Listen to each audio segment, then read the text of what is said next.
நண்பர்கள் அனைவருக்கும் வணக்கம். நான் உங்கள் சக்தி. இன்னைக்கு பார்த்தீங்கன்னா, கெவி படத்தினுடைய விமர்சனம் தான் இன்னைக்கு பார்க்க போறோம்.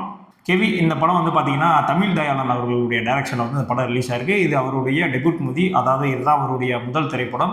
ஸோ இதை எப்படி இயக்கியிருக்காரு, இந்த படத்தினுடைய உண்மையான ஸ்டோரி என்ன, படத்தினுடைய பாசிட்டிவ்லாம் என்ன, நெகட்டிவ்லாம் என்ன அப்படின்ற மாதிரி விஷயங்களை பார்த்துடலாம். படத்தினுடைய உண்மையான ஸ்டோரி என்ன அப்படின்னா, கெவி அப்படின்றது பார்த்தீங்கன்னா, கொடைக்கானலில் இருக்கக்கூடிய ஒரு சின்ன கிராமம், ஒரு மலை கிராமம்னு வச்சுக்கோங்களேன். ஸோ அந்த மாதிரியான ஒரு மலை கிராமம். ஸோ அந்த மலை கிராமத்தை அந்த பிரிட்டிஷ் காலத்திலேருந்தே பார்த்தீங்கன்னா, என்ன அந்த மலைக்கு போகிறதுக்கான தொழில்னு பார்த்தீங்கன்னா, இந்த டோலி, இந்த சபரிமலைக்கெல்லாம் டோலி தூக்கிட்டு போவாங்க. ஸோ அந்த மாதிரி டோலி வச்சு தான் எதுனாலும் பொருள்னாலும் சரி ஆளுநர் மேலே ஏற முடியும், திரும்ப இறங்க முடியும். இந்த மாதிரியான ஒரு சுச்சுவேஷன் அந்த மலையில் நிலவிட்டு தான் இருக்குது.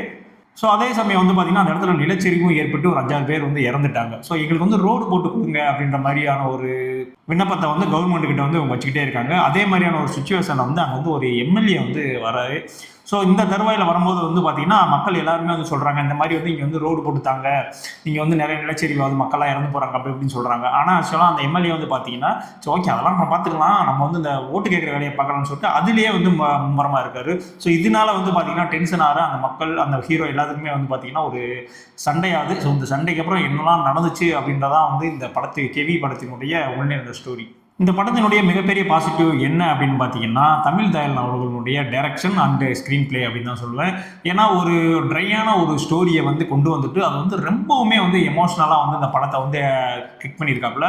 ஆக்சுவலாக எல்லா எமோஷனல் சீனுமே பார்த்தீங்கன்னா எல்லாத்துக்குமே நல்ல ரிலேட்டபிளாக ஒரு கனெக்டை கொடுத்துச்சு. ஸோ அதுக்கு பார்த்தீங்கன்னா கண்டிப்பாக நம்ம தமிழ் தயாளன் அவர்களுக்கு ஒரு பாராட்டை தெரிவிச்சாங்க. ஏன்னா இவருடைய முதல் படம். ஸோ முதல் படம் எடுக்கிறவர் அவர் டேரெக்டாக ஒரு கமர்ஷியல் படமோ ஒரு காமெடி படமோ அந்த ஜானர்லேயே போயிருக்கலாம். ஆனால் டோட்டலாக ஒரு மெசேஜ் ஃபுல்லாக கவர்மெண்ட்டுக்கு எதிர்த்து ஒரு கேள்வி கேட்குற மாதிரியான ஒரு படத்தை சூஸ் பண்ணியிருக்காரு அப்படின்னா உண்மையிலே நம்ம அவருடைய மன தைரியத்தை பாராட்டியானோம். ஏன்னா அந்த அளவுக்கு ஸ்க்ரீன் பிளேயுமே அந்த அளவுக்கு ஒர்க் அவுட் பண்ணியிருந்தாருன்னு தான் சொல்லணும். ரொம்பவுமே அவருடைய டைரக்ஷன் மேக்கிங், அவருடைய ஸ்க்ரீன் பிளே எல்லாமே ரொம்பவுமே அருமையாக இருந்துச்சு. அடுத்தபடியாக பார்த்தீங்கன்னா, படத்தில் மிகப்பெரிய பலம் யாருன்னு பார்த்தீங்கன்னா ஷீலா அவர்கள், ஷீலா ராஜ்குமார். ஆக்சுவலாக பார்த்துருப்பீங்க, மண்டேலா படத்தில் நடிச்சிருப்பாங்க, டூலர் படத்திலாம் நடிச்சிருப்பாங்க. ஸோ அவங்களுடைய ஆக்டிங் தரமாக இருந்துச்சு. இந்த படத்தினுடைய பில்லரையும் பார்த்தீங்கன்னா அவங்க தான். ஸ்பெஷலி பார்த்தீங்கன்னா செகண்ட் ஹாஃப் மேலே அந்த ப்ரெக்னெண்ட்டாக நடிச்சிருப்பாங்க. ஸோ அந்த சீன்லாம் ஆக்டிங் அடிச்சு முறுக்கிருப்பாங்க. ஸோ அந்த அளவுக்கு ஒரு அற்புதமான ஆக்டிங் படத்தை கொடுத்துருந்தாங்க. ஷீலா அந்த படத்தில் இல்லை அப்படின்னா கண்டிப்பாக அந்த படம் டம்மியாக இருக்குங்க. அதுதான் உண்மை.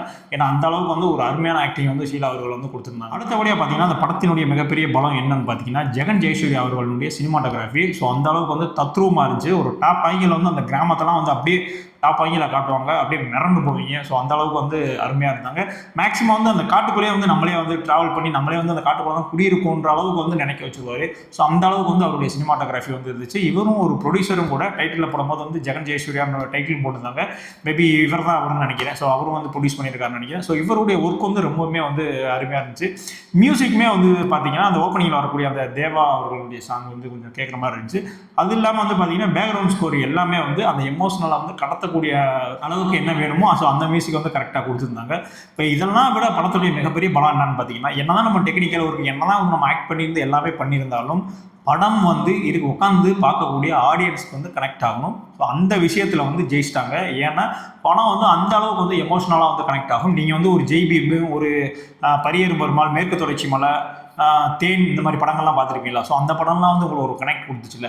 ஸோ அந்த மாதிரியான ஒரு கனெக்ஷனை இந்த படம் கொடுக்கும். படத்தில் ஆக்டர்னு பார்த்தீங்கன்னா, நியூ ஹீரோ தான் ஆதவன் நடிச்சிருக்காங்க, ஜாக்லின் இருக்காங்க, காயத்ரி இருக்காங்க, ஷீலா, எல்லாருமே அந்த மலையில் இருக்கக்கூடிய கிராம மக்களே படத்தில் நடிச்சிருக்காங்க. ஸோ யாருமே குறை சொல்கிற மாதிரி நடிக்கல. எல்லாருமே அவங்களுக்கு கொடுத்த கேரக்டரை ரொம்பவுமே அருமையாக பண்ணிட்டாங்க. ஸ்பெஷலி பார்த்தீங்கன்னா, கேபி ஜாக்லின் இருக்காங்க. ஸோ அவங்க செகண்ட் ஹாஃப் மேலே தான் வருவாங்க. அந்த டாக்டருக்கு அசிஸ்டண்டாக வருவாங்க. ஸோ அவங்களோட ஆக்டிங் ரொம்பவுமே நல்லா இருந்துச்சு. எனக்கு தெரிஞ்சு இனிமேல் அடுத்தடுத்த படங்களில் ஜாக்லின் ஒரு ரவுண்ட் வருவாங்கன்னு நினைக்கிறேன். ஸோ அவங்க ஆக்டிங்குமே நல்லா வருது. கேம்பரிங் மட்டும் வரல, இதுவுமே நல்லா வருது. ஸோ மேபி நெக்ஸ்ட் படங்களில் நிறைய படங்களில் அவங்களை தமிழ் சினிமா காணலாம். ஏன்னா அந்த அளவுக்கு ஒரு தரமான ஆக்டிங் தான் அவங்க கொடுத்துருக்காங்க. அது மட்டும் இல்லாமல் படத்தினுடைய கிளைமேக்ஸ் பார்த்தீங்கன்னா, லிட்ரலி யாராக இருந்தாலுமே நீங்கள் அழுகலைன்னா கூட உங்கள் மனசை லைட்டாக கலங்கடிச்சிருங்க. ஸோ அந்த மாதிரியான ஒரு கிளைமேக்ஸ் தான். நீங்கள் படத்தை ஓப்பனிங்கில் ஃபுல்லாகவே பார்த்துட்டு வரீங்க அப்படின்னா கண்டிப்பாக எண்டிங்கில் ஒரு கொஞ்சமாவது உங்களை உலுக்கி எடுத்துருங்க. ஸோ அந்த மாதிரியான ஒரு கிளைமேக்ஸ் கொடுத்துருக்காரு. படத்தினுடைய டைலாக்ஸுகளுமே பார்த்தீங்கன்னா ரொம்பவுமே ஹார்ட் ஹிட்டிங்காக இருக்கும். நிறைய கான்ட்ரவர்ஷியல் ஏற்படுத்தக்கூடிய டைலாக் தான். டேரெக்டாக அந்த இன்டெரக்ட்லாம் கிடையாது, டேரெக்டாக கவர்மெண்ட்டை தான் கேள்வி கேட்குறாங்க அப்படின்ற மாதிரியும் பச்சாவே தெரியும். ஸோ அந்த அளவுக்கு ஒரு ஹார்ட் ஹிட்டிங்கான ஒரு டைலாக்ஸில் இந்த படத்தில் தான் வச்சுருக்காங்க. ஸோ படம் எல்லாத்துக்கும் பிடிக்குமா அப்படின்னு கேட்டிங்கன்னா, அந்த படம் வந்து ஒரு ஒர்த்தான படம், மஸ்ட் வாட்சான படம். எல்லாமே நீங்க பார்க்க வேண்டிய படம். ஆனா, இந்த எடுத்துக்கிட்ட அந்த ஜானர்ன்னு பார்த்தீங்கன்னா, அந்த மலைவாழ் மக்களுக்கான அந்த பிரச்சனைகள் ஸோ அது பேஸ்டா இருக்குன்னா, நான் சொன்னேன்ல இந்த மாரி மேற்கு தொடர்ச்சி மலை, இந்த தேன் இந்த படங்கள்லாம் வந்து உங்களுக்கு பார்த்து உங்களுக்கு வந்து பிடிச்சிருந்துச்சு அப்படின்னா, கண்டிப்பா வந்து இந்த படம் வந்து பிடிக்கும்.